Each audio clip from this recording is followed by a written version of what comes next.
Not sure if you have problems with allergies, but I do. My eyes start to water, they get swollen up, I start sneezing. You can probably tell my voice sounds a little funny today because everything around here seems to be blooming.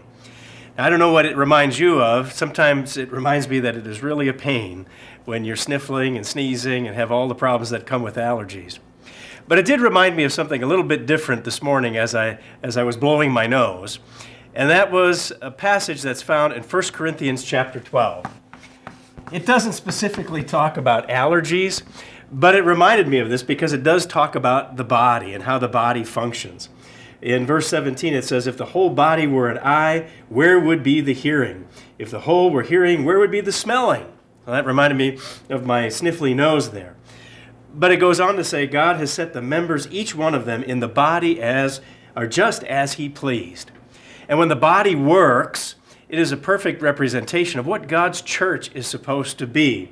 Because he goes on in verse 26 and says, if one member suffers, all the members suffer with it. And boy, isn't that the case? If you've got allergies and you're suffering and your eyes are itching and your nose is running, it's a real hassle. And the body doesn't work the way it's supposed to, and it affects just about everything you do.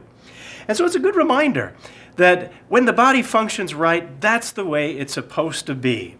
So for me, I've got to remember, we're supposed to fulfill the part of the body that God's given us to do. And so we all have to do that effectively. We have to do it in a way that brings honor and brings glory to God. And so maybe the next time you're sniffling with allergies, you can remember how God compares the church to a body. And God's church is supposed to function properly. And so remember that when it comes to this allergy season, that we want to hopefully get by this allergy season, get over it, and function the way we're supposed to, just like God's church is supposed to.